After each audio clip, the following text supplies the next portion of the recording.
I am amused to say that on the day this was being taken up, this debate in Rajya Sabha, I was the lead speaker, and my speech was about it because of the en masse suspension a few days earlier, which led to the stoppage of proceedings that day.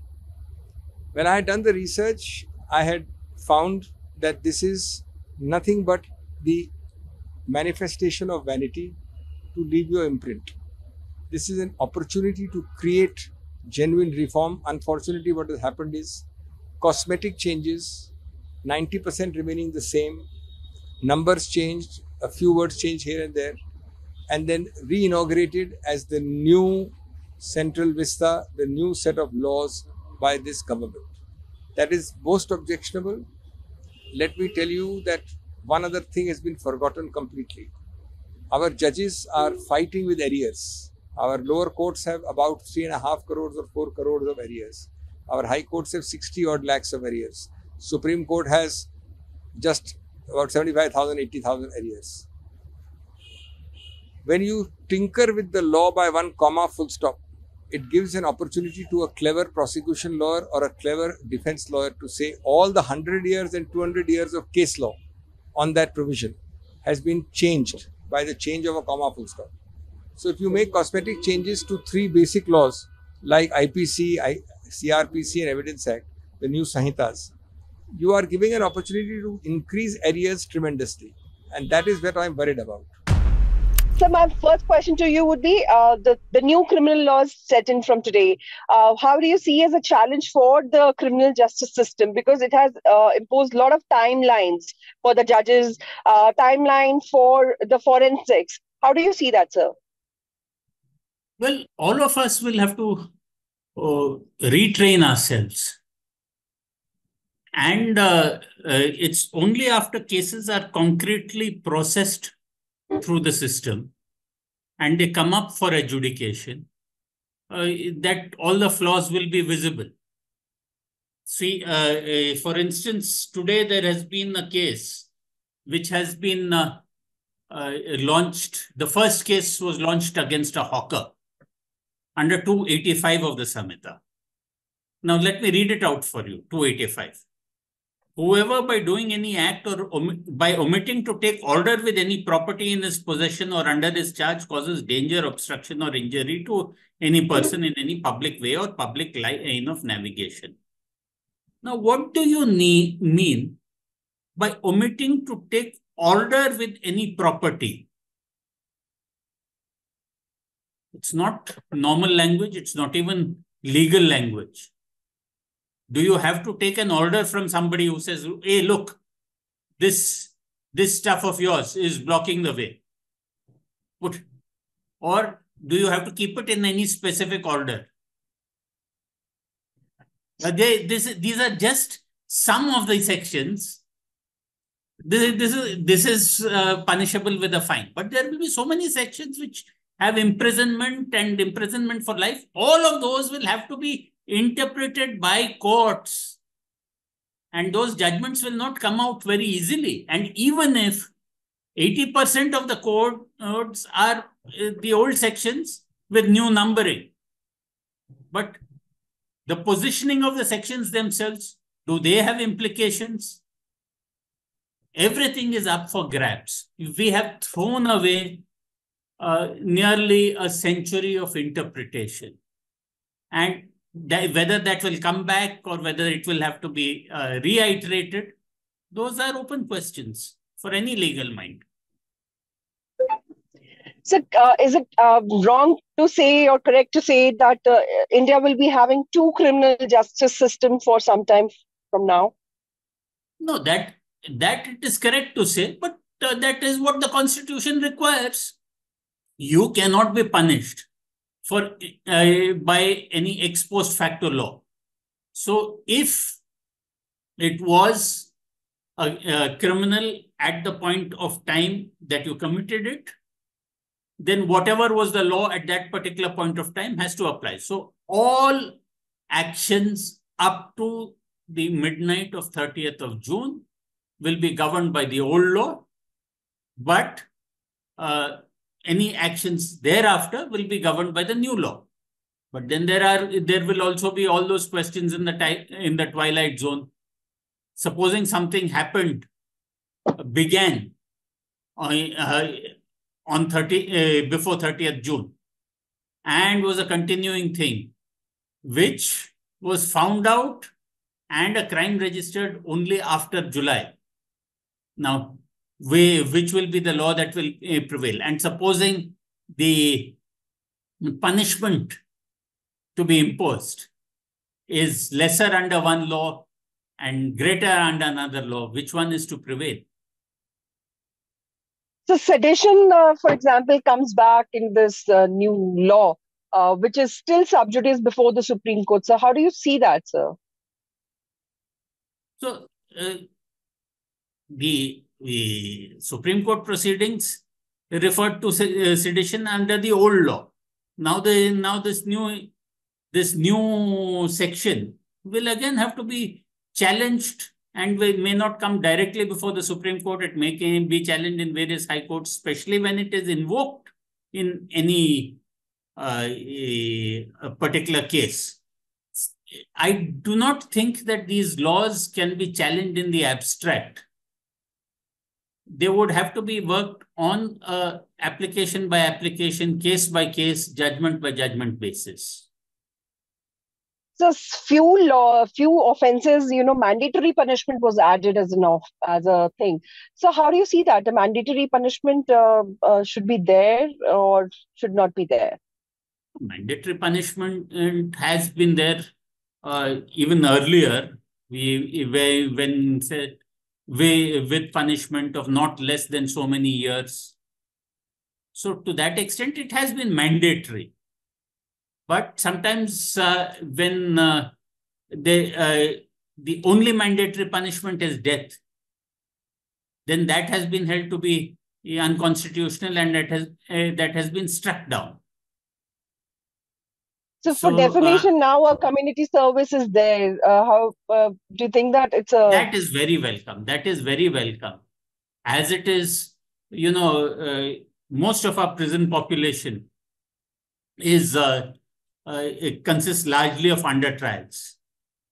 But if you have the possibility of community service and you have deft use of plea bargaining, a lot of people can be processed through the system and can come back as free men and women, contributing productively to society. So these new criminal laws lays a lot of stress on the forensics, but we know India lacks a lot of infrastructure as far as forensics is concerned. So do you think that the law, the states will have to play a crucial role in upgrading their infrastructure? Yeah. Why states? The center also, because ultimately money for anything does come from the center, particularly after GST. Right? Yeah. No, it doesn't behove a country that wants to be a developed country to invest so little in forensic laboratories. And every policeman, every investigating officer knows that, you send it into forensics and it stays there for 6 months and all that. And then the value of those reports are also then fought over by defense lawyers. So, yes, there is definitely a case for a vast upgrade in forensic infrastructure. So the challenges for the law students, especially for now who are in the final year, what will you say on that? See, this is again a definition question. Who's a law student? Most of us, men and women of law, lawyers, judges, we continue to be students till the last day of our productive working life. So, while the younger may have an advantage in that their minds are more plastic, more malleable, and they can start off on a fresh slate. Many of us will have to work very hard also to see how much of the old stuff continues, how much has changed, and how the change has impacted law in criminal law in general. So so it's back to the learning. I mean, there will have to be a greater emphasis on learning. The country is witnessing one of the biggest overhaul of its criminal justice system today. Ever since the 3 new criminal laws were brought in by the government last year, we have seen mixed reactions pouring in both against and in favor of these laws. We are now being joined by senior advocate Sidharth Luthra. So, how do you see the implementation of these new laws and what are the important takeaways according to you? I would put it simply that 80% of the laws that have now been brought in is taken from the old laws. There is a restructuring, renumbering of sections, provisions, reduction of the definitions in the BNS into one provision. So that's the broad change that has been brought in, which does not change or affect in any way the existing precedents and jurisprudence in India insofar as that is concerned. There's about 20%, I would say, which has been changed. There are some changes in the penal code, notable deletions, some additions such as secession, some organized crime. Then you have mob lynching, you have snatching, amongst others. There is the very beneficial change of community service, which should have been more broad-based, but at least it's a start. I wish open prisons would have been legitimized, but I think that will be done in the Prisons Act. But it would have been important if we could have had open prisons as a form of punishment in this code. It would have made things better. There is some movement between the BNSS to the BNS, which is in relation to remission-related, commutation-related provisions on sentencing, which is important. Fines have logically been enhanced. Some sentences have been enhanced. Attempt has been made to deal with certain Supreme Court judgments which had stuck down certain provisions, such as the old 303 IPC, which has rightly been corrected now. That's one part. So far as the Evidence Act new avatar is the BSA, the Adhiniyam, is concerned, there is some loosening of the rules of relevancy. There is greater acceptance of accomplice evidence, which was something which was actually being done in practice. Greater acceptance of expert evidence, which was being done in practice. I don't necessarily agree with it, but that's the change that had already taken place judicially to a great extent. Having said that, there is a great focus on use of technology, an attempt to try and define the law to deal with newer forms of technological developments in the years, which is quite fascinating. It will have to, of course, be seen how this operates in practice. Now, coming to the procedural law, there are some changes. As I said, there is an interplay between the BNSS and the BNS, and as there has always been, and the BNSS now contains certain powers which have been given to the police, for example, to the power to remand.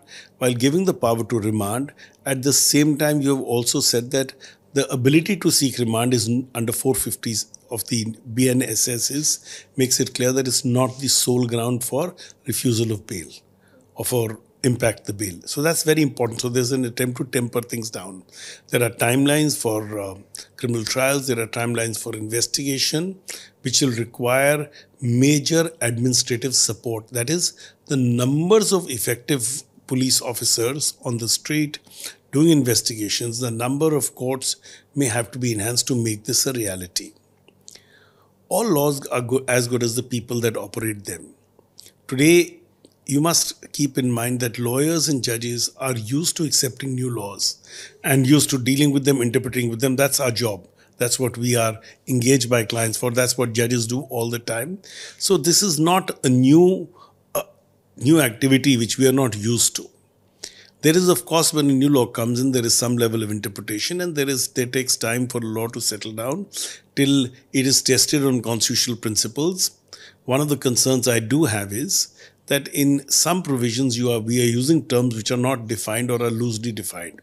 Now all of these will have to be tested against the right to freedom of speech and expression, the right to a fair trial, Article 21, Article 20, right against self-incrimination, Article 22, the protections against arrest and the period of arrest, grounds of arrest, as also Article 14, that everybody should be treated equally. So these are issues which will have to be seen. And promise to marry today is an offense, and it talks about community. So that's also, it says that false, a person who makes a false representation can also be guilty of promise to marry. So what do you mean by false representation? The fact that a person has had a past relationship, a person is from a community, a person is from a race, person is parentage, person has had a prior, brush with the law. So there is an area of nebulousness which needs to be dealt with. And I think that it is important that this, as it works out, will require some amount of judicial interpretation and legislative intervention. But that's the case in most laws. Most laws are an idea which is put to paper. And when its workability is seen in the next few years or a decade, in the UK, for example, they review their laws every 10 years. In India, we've not been doing that so often. So I hope that along with this, we will also be reviewing our laws more consistently in every decade or two, so that we know exactly how the law is operating on the ground. The focus and emphasis on increase in police powers will have to be seen in terms of the fundamental rights chapter. And this fine-tuning is a matter that time will tell. So you spoke about police powers. One of the criticism that has come out against the new laws is that it's being claimed that the new laws have the capability of turning the country into a police state. We've also seen Congress MP Manish Tiwari make a similar statement seeking re-examination of the laws by the parliament. As a criminal law expert, sir, do you think the new laws give police powers to an extent that this police state possibility thing is possible? Do you think that's possible? I would say to call it a police state would be excessive. Yes, there is an emphasis on the extent of police powers. There is some support to the police agencies. But I'm also hopeful and confident that our constitution, which contains a fundamental rights chapter, and our courts are the bulwark against any attempt to even veer towards a police state. I think that would be an overstatement by the concerned person. I'm not in politics, I'm a lawyer, so I will tell you my legal views. Mr. Tiwari is entitled to his views, of course. But let me also make this clear. If you look at the laws that have come over the last few decades, including the law that came post-Nirbhaya incident, have we not increased police powers? Of course we have. The Indian state's reaction over the last few decades, and I make no bones about it, maybe 40 or 50 years, I would say, to any stimuli has been, or any decisions which are perceived as a failure of the criminal justice system, is to increase sentences, to reverse the burden of evidence, to increase police power, to increase police powers, and to increase state overreach, or even overreach, because that's how we have believed we should deal with criminal activity. I don't necessarily feel it is correct, but that's my opinion. I think a more robust criminal justice system requires more infrastructural support, requires more people on the ground. There is now a greater emphasis in this code on forensics and scientific investigation. There are timelines. There are timelines for investigation. So there is also curtailment of police powers when you put in timelines for investigation. There is an attempt to balance things. So it would be, I think, an exaggeration to say that we are veering towards a police state. So the oppositions also attacked the laws, saying that these laws are a cut, copy, paste of what the laws that were already there. Do you think an amendment to the old laws would have been a better solution, a more convenient solution instead of a complete overhaul? As I said, 80% of the core of these laws are the old laws. Amendments are always possible, but once Parliament has spoken, and Parliament expresses the will of the people, as lawyers, it is our job to interpret and deal with the laws. That's a political debate, and I don't think I'm competent to answer that. So, last question. So, as of now, we'll have two sets of laws which will be there, considering the old cases will have to be decided by the old laws and the new laws will be for the new cases. The government has claimed that these new laws will ensure speedier justice. Now, considering there will be two sets of laws which will be operating, how do you think that will affect the pendency of cases, considering there's already backlog? I don't think it will affect the pendency of cases, because the fact is that whenever a new law is brought in, under Article 20, which is very clear, the old substantive law. So let me clarify two things. The principles of evidence and procedural law will apply to all trials, including the ones that are ongoing. However, the substantive law, the offences which are now new or otherwise, will be the older offences for acts which have taken place prior to 1st of July. From 1st of July, any offence will be tried by the new law. So I think it's really coming to grips with the numbers of the change in nomenclature or numbers of the provisions. I don't think it is going to have any great impact on the backlog. Whenever any new law comes in, we all have to learn a little. We all have to do our homework. Makes us need to study a little more. But I really don't see it having a substantive or great or any adverse impact on the nature of speed, considering also that now under the new statute, there is an attempt, new statute BNSS, there's an attempt to curtail the period of investigations and speed up trials, reduce the number of adjournments. If that works, it would offset any possible delay in adapting to the new laws. With the 3 criminal laws come into motion from today, we are joined by senior advocate Sanjay Ghose, who will explain to us as to what are the challenges for the lawyers and for the law students who will have to face all these kind of things from now on. So, my first question to you would be, how do you see this implementation? Well, it is a challenge. It's because we are fundamentally changing the whole law. It's not just one amendment. So it's actually like going back to the law school for all of us. Most of the law is actually a rearrangement of sections. But you see, over the years, you remember section 420, right? Now it's 318. So you remember 498A, it's now section 80, things like that. So it's just renumbering. And of course, there are certain special provisions which, daily practitioners of criminal law will have to deal with. There are drastic changes now. Even in matters of police remand, that it doesn't have to happen in 15 days. For 90 days, they can be kept in without a remand. There are good things also. For example, now sentencing will have community service and other creative forms of sentencing. But overall, it is actually a big, big challenge.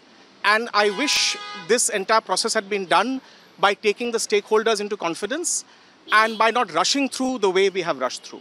So do you see that the pendency of the cases will increase for some time from now on? Yes, because remember that law is always prospective. So, your viewers should know that it's not that the old laws are ending. All the offences which are committed till 12 o'clock last night will be tried under the old law. The new laws will only apply to future laws. So now not only must you know the old law for the old offences, but you will also have the future laws. In matters of old laws, you already had judgments of court interpreting those provisions. So there was a kind of certainty. Now you're going to have a new look at all these laws. So obviously, with any kind of change or alteration, there is this unsettling, and obviously there are going to be bottlenecks. Because remember, also the other thing which is being tom-tommed is that this is going to introduce timelines. Now, if you're not going to fundamentally alter the judicial administration, if you're not going to have more judges, if you're not going to have more judicial infrastructure, if you're not going to change the culture of adjournments and culture of delay by simply putting in the law that you will have timelines for trials, is useless. You're going to just increase the pendencies. So what about the sedition being come into the thing when the Supreme Court is already sub judice of the matter? Yes, as you know, the sedition has come through the back door. And not only has come through the back door, it has come with a vengeance. Now it is so broad-based that in any form of any kind of criticism, direct, indirect, abetting can come into the provision which they have done to replace sedition. So I expect a lot of challenges in court, not only now, but also as and when these cases get filed and these provisions get abused. Hopefully they won't be, but if they are abused. So mandatory punishment is added in some of the offences. So how do you see that in a criminal justice system? Mandatory punishment plays what role, sir? Yes, so politically correct. They have put mandatory death sentence for child rape, etc.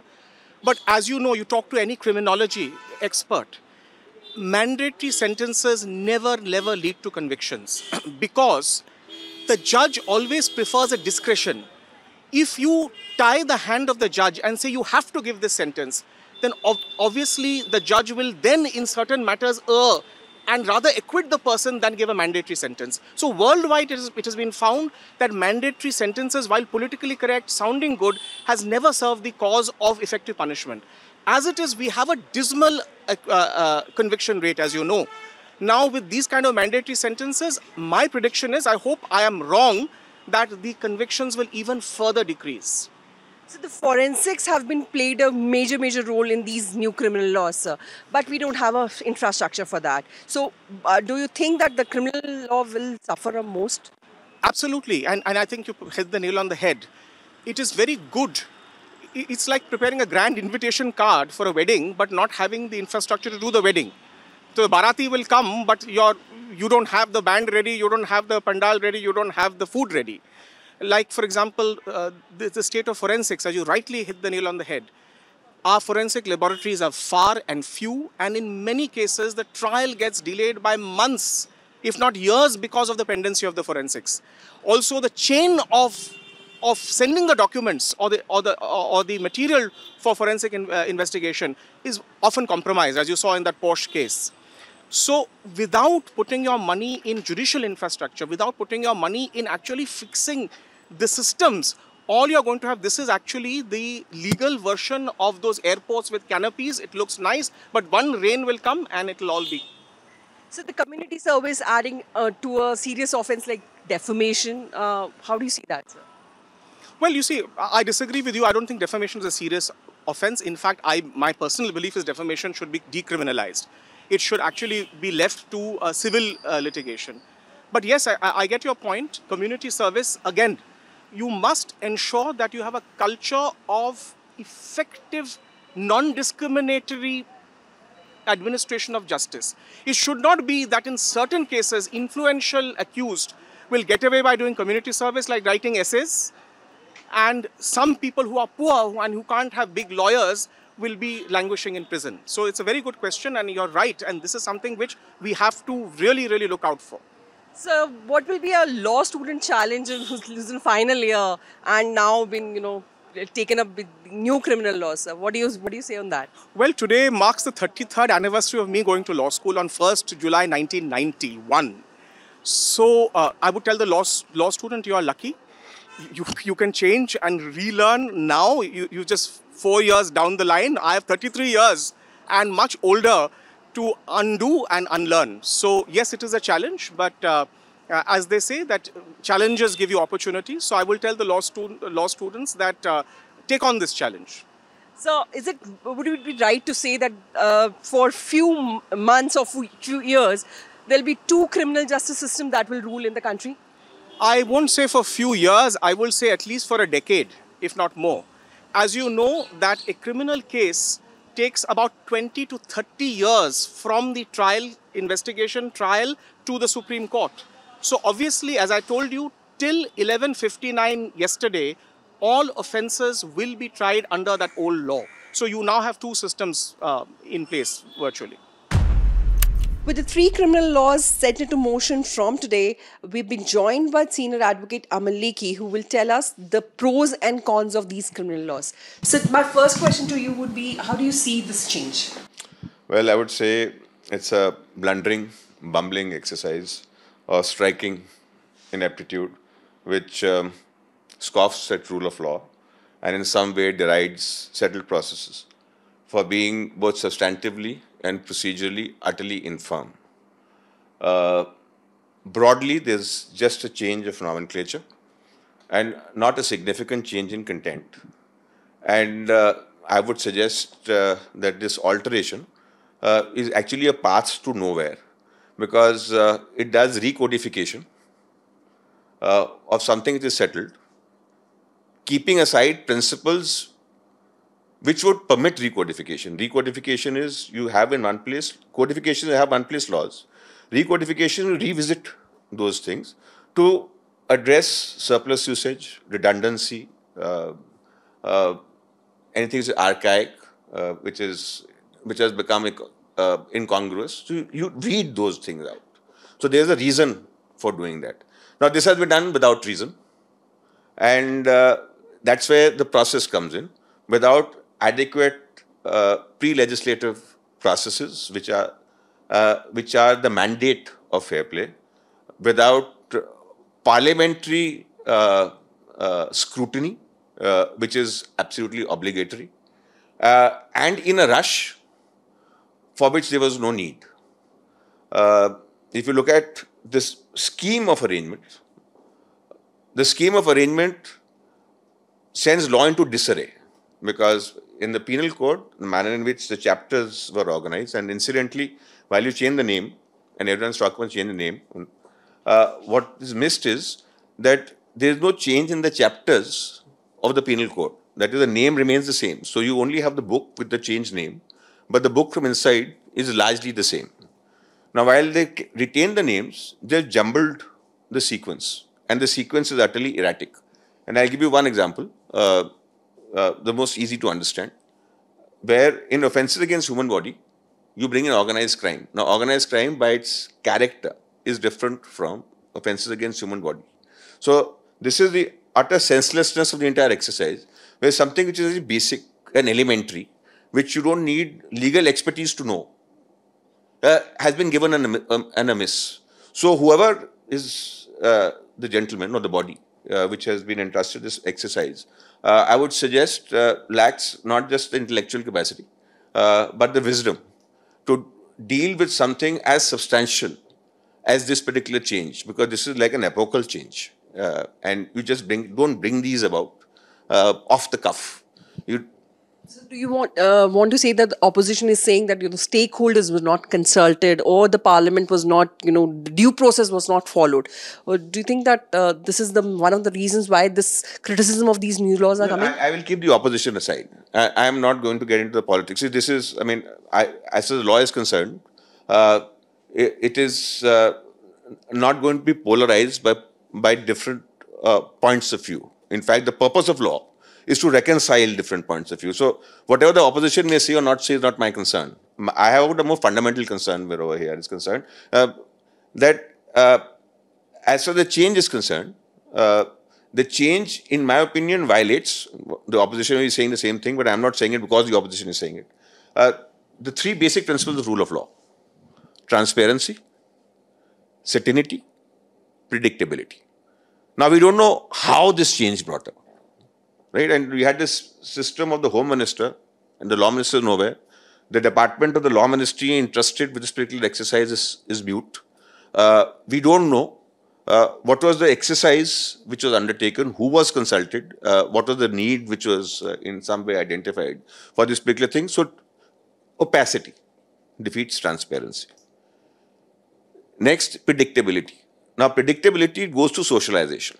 Socialization leads to internalization of various legal principles. Now, we had these principles internalized: 420, 302, internalize, cheat, murderer. Because you don't need to read 302. So you know that this is the provision which is there. Now, they're broadly the same. There's no change. The number changes. So that brings about a break in the continuity. There has to be a social, cultural continuity in that exercise. Familiarity, because you're talking about law, talking about penal sanction. So there has to be familiarity both in those enforcing and those on whom it will apply, so as to keep the enforcers in check and ensure that the enforcers are knowledgeable when they actually act. So if the enforcer's knowledge is suspect and the check of the enforced disappears because of ignorance, because of the haste in it, then you are giving power a free rein. And when power is given a free rein, the casualty is justice. And in a society where justice is a casualty, each one of us is imperiled. So because of this particular situation, so that is the reason why when you try to bring this about, you bring it about for a reason. Now, what is the reason which is given? Decolonization. Now, this is, in my opinion, an utterly absurd, totally incorrect comment which insults intelligence of anyone who is familiar with that particular subject and shows that even the person speaking about it knows nothing about that subject. Because if it is one, penal code is crystallization of common law. Common law is the result of judgments over a long period of time. Those judgments have been incorporated into various legal principles. This is not an imposition of a colonial authority. This is judge-developed jurisprudence which is made into a statute. That is, over a period of time, how law is understood to in some way control. So there is nothing colonial about it. And in any case, because it has been applied to India, the jurisprudence has been Indianized. That is, to suit Indian circumstances. Because law is not only what is contained in the enactment. Law is as it is expounded in courts. Law is as it is critiqued by scholars. Law is as it is presented by lawyers. Law is an interactive process where you have the legislature, you have the judge, you have the lawyer, you have the scholar, you have the public. Because as far as this is concerned, this is a process which is in a crucible of various competing. And over a period of time, this has moved away, which was never in the first place, that so-called colonial aspect. It has moved away from it. So to make that an excuse shows that the purpose is not the reason which is meant to be a justified one for recodification, but it is essentially to cater to a constituency. That is, you play on emotions. When you deal with it, there's emotion, there's intellect, and emotion, intellect have to work together.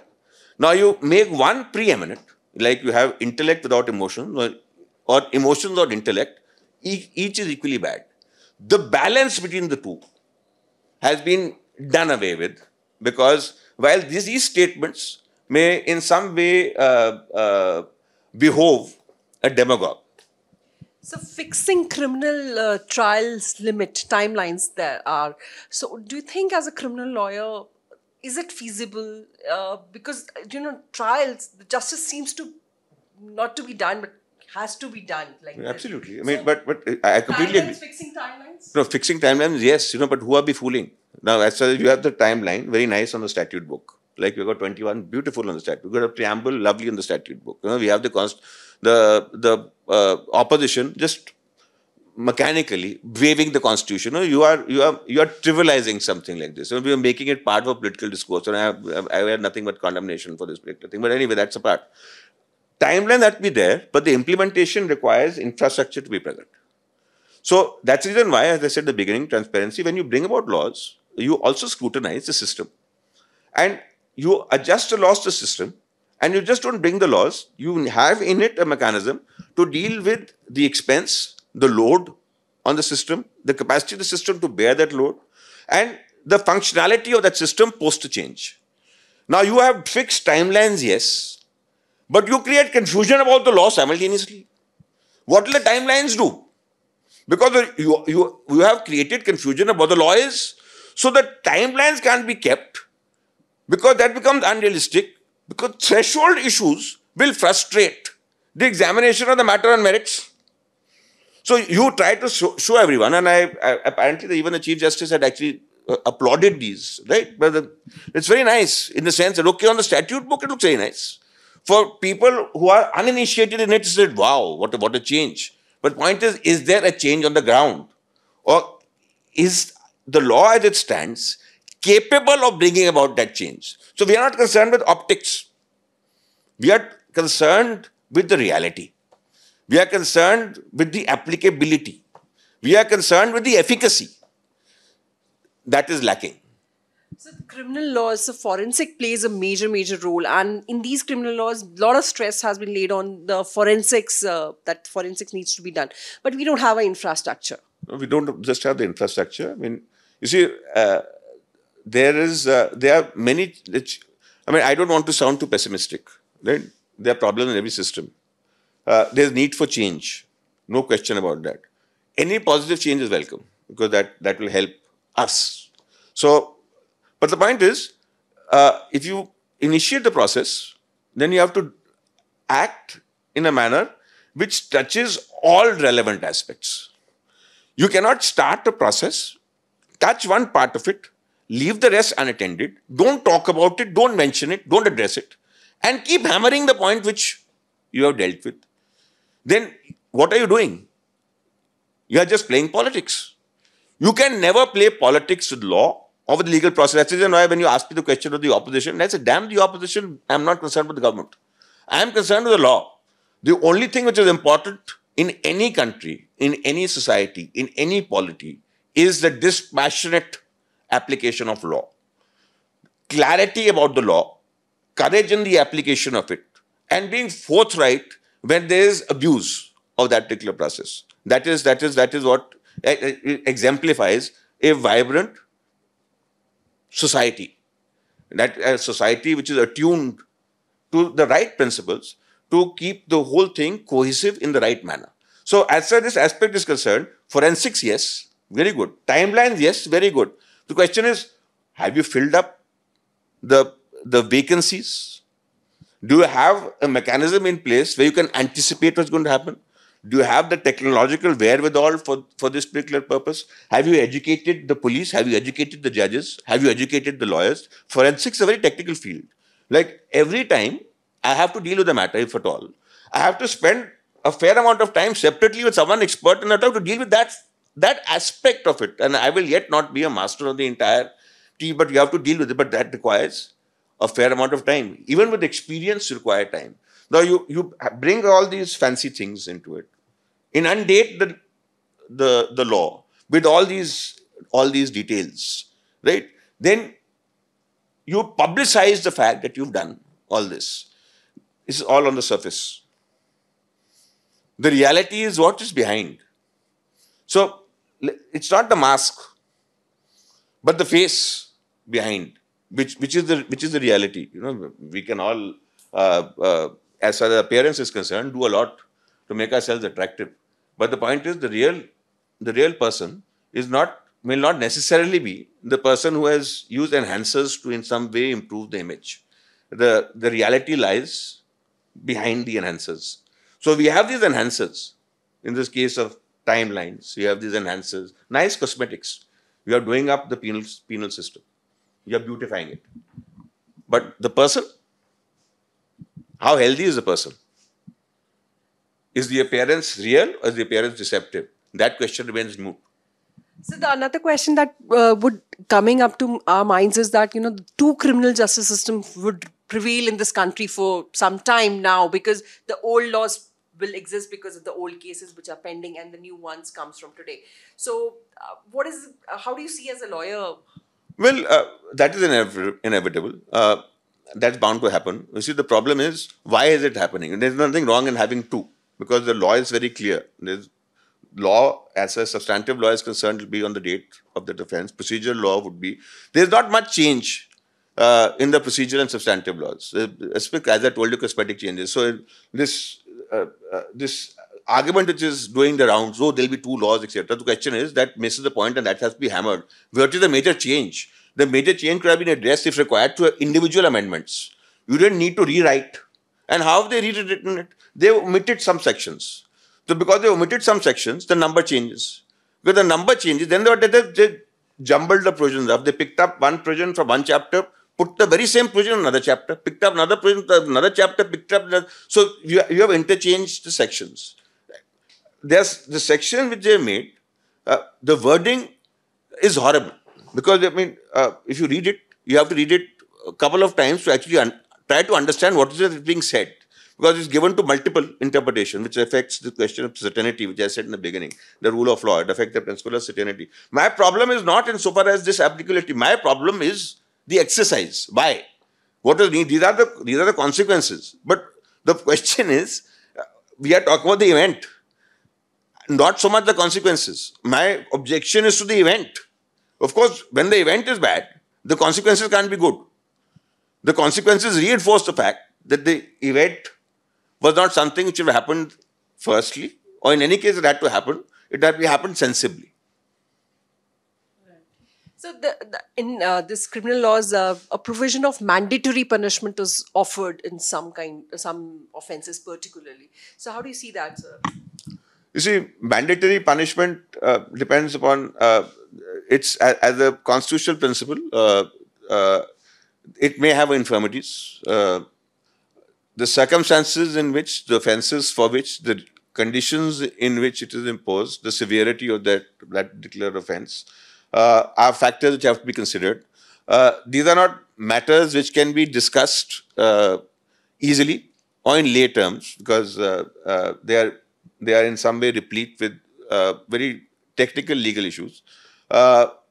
Mandatory punishment may be good in certain circumstances, may be unacceptable in another circumstance. As far as the choice is concerned, the manner in which, I'm coming back to the same thing, you could have dealt with individual instances which required correction and given an explanation for doing it and justified the change on the basis of the individual requirements. But to slip in a few things here and there in a larger change, which remains more or less constant, shows that mindfulness is absent. If mindfulness is absent, no matter how you may have worded that provision, it will become legally suspect, because it is part of an exercise. You cannot isolate that exercise. I don't know who's done it. It's a mystery. I really don't know who's done it. Someone very knowledgeable must have done it, I'm sure, with adequate knowledge, perhaps much more than many of us, to see things very differently from all of us which are seeing, but it's a difference of vision, perhaps. The point is, when the process is suspect, the outcome can't be good. So, individual cases, I haven't looked at all individual cases, but at a personal level, it's not biased, but because I got some knowledge about how law has worked, the reason given, the method in which they have brought it about, and what they're saying to justify it is something which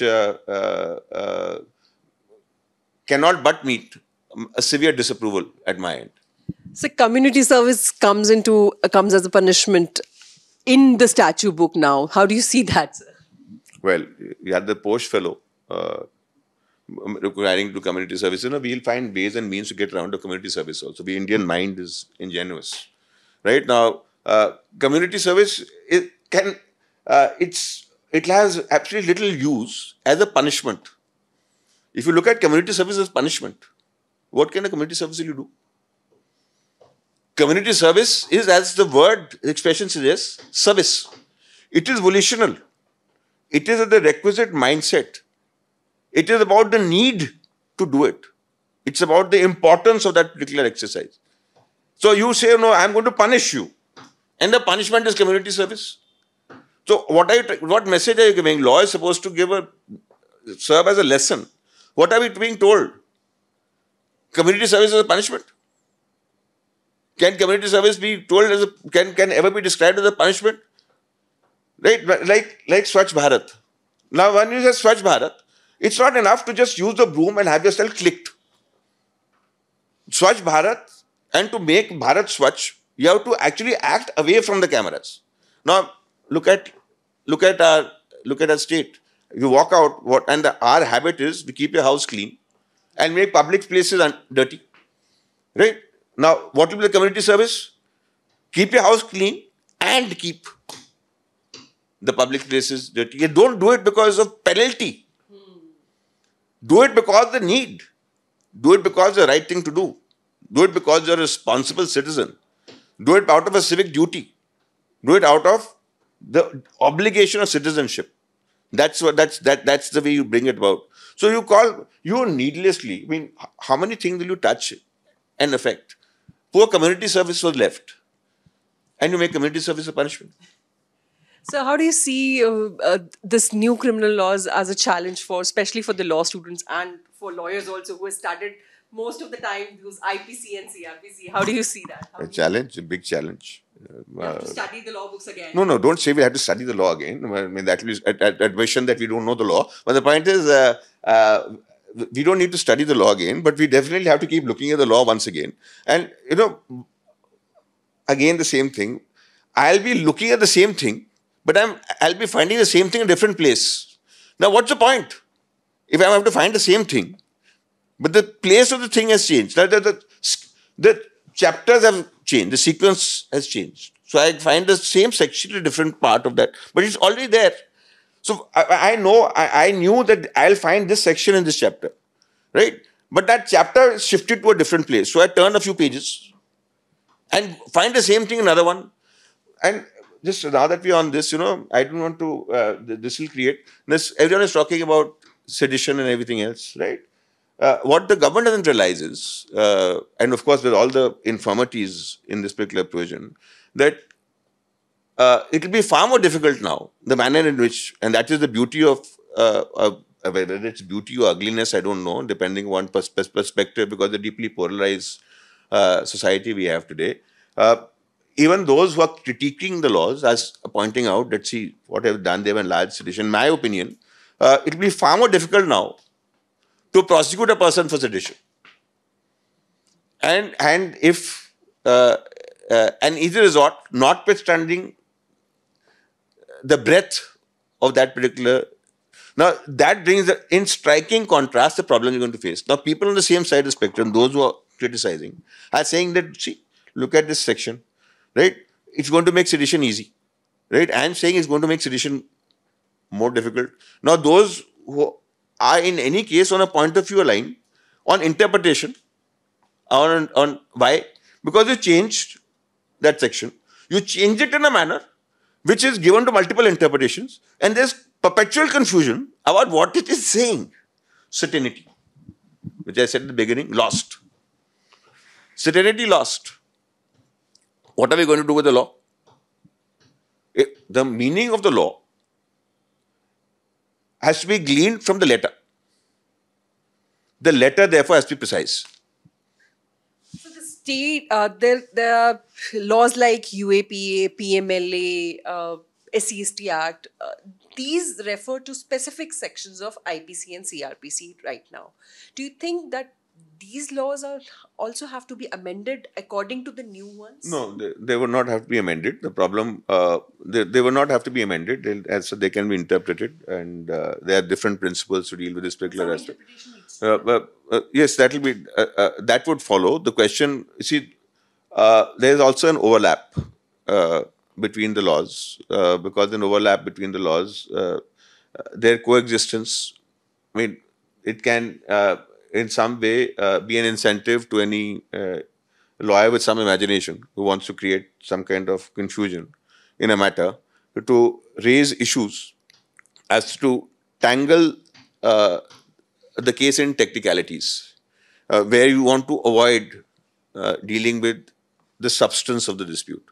So, which again brings me not to the consequences of the change. Because change kyun kiya?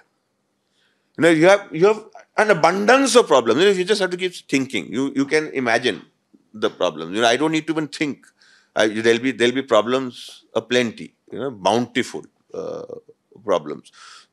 Why did you do it? What was the need to do it? Did you think it out? That question remains unanswered. Maybe if you are you're saying anti-colonial, anti-this, anti-this, what is the Westminster system? From where has this principle of collective responsibility come? From where do we get? Of course, we had sabhas, we had samitis, but that is different. When we always go back. I'm a very proud Indian. I personally think our civilizational ethos is supreme, right? But our civilizational ethos is supreme because we were basically intelligent. We were confident. We were not opinionated. We were open. And we had the wherewithal to meet a contrary opinion, contest the contrary opinion, and then prevail with our opinion. Right? The Shankaracharya debates. That is the history from which we come. That is the way in which we act. Now, if this is the way we had to proceed, then what we have done is not something which can at all be defended, even in the manner in which they are describing it. We're speaking to Senior Advocate Vikas Pahwa on the implementation of the 3 new criminal laws that's all set to take place today. Sir, big day as far as the criminal justice system in the country is concerned. How do you see the implementation of these new laws, and also what are your biggest takeaways from this? Well, I think the new laws have some advantages and some disadvantages. Let me point out the good ones first. I think if we see the best part about the procedural law which has been introduced is the introduction of technology. So earlier we used to take up technology from the Information Technology Act or maybe some High Court rules to use it during the course of trial. Now we have to use it because the procedural law has introduced it. So therefore the audio-visual electronic definition has been introduced. So the entire process of law will be conducted through electronic means. I'll give you a few examples like issuance of summons, the service of summons, the production of document, notices which have to be issued, and the supply of documents, the trial procedure, the deposition which are being recorded, the statement of witnesses which have been recorded under 161 earlier. Now everything has to be done through technology. I think that will have a great impact on the entire trial process. And then there is a significant time frame which has been fixed during the course of trial. Earlier, if you see, the trial used to take years. Now there's a time frame for everything. Like for sanction for prosecution, there's a time of 120 days. So if sanction is not given by the government in 120 days, it will be presumed that there is, sanction is there. So it's deemed sanction in 120 days. The committal of case from lower court to court of session will be done in about 90 days now. The arguments on charge will have to start in 60 days from committal. The charge arguments have to be concluded in 60 days. The judgment has to be pronounced in 30 days and maximum 45 days. So I think this timeline which has now been fixed in the Act will be of great significance and the trials will get expedited. So, we've seen the opposition in a way attack the new law, saying that it's basically a cut copy paste of the old laws. It's basically a cut copy paste of the old laws. What is your take on that? Do you think that an amendment to the old laws would have been a better solution? Yes, it's just a way how to look at it. Sometimes you want to overhaul the entire justice system. So amendment also was one of the criteria, one of the method which was available, but overhauling itself, it's okay. I think there are significant, changes. So even if you have to come up with amendment, there has to be a significant amendment law.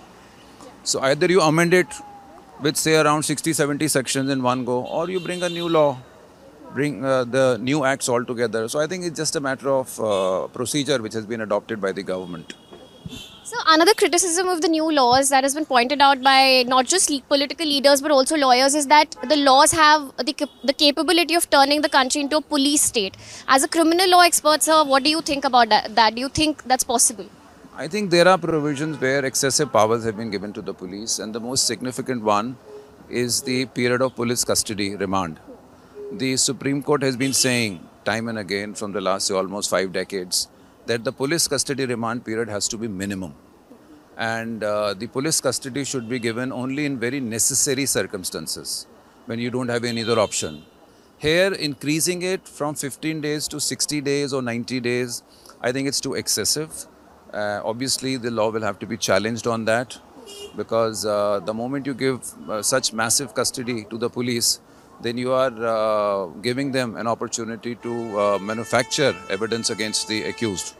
And of course, if an accused is in continuous custody of the police, then he gets bogged down and then he has no option except to confess sometime. So eliciting confessional statement will be easy when the police custody remand exceeds by 15 days. So that I think is very excessive. Second is the attachment of property provision which has been introduced in CRPC, the new procedural law BNSS, is that the proceeds of crime can be attached by the police and can also be handed over to the rightful owner, to the victim, or in alternative the government. without even waiting for the trial to be concluded. That is not the law even in money laundering. Money laundering attachment goes simultaneously with the trial, and the outcome of attachment proceedings is the outcome of the trial. If there is a conviction, then property can be confiscated by the government. But if there is an acquittal, obviously the money or the property will go back to accused. Here, without even waiting for trial, the property can be attached. That, again, in my view, is very arbitrary. So lastly, the government has said that the new laws will help ensure speedy justice as compared to the old laws.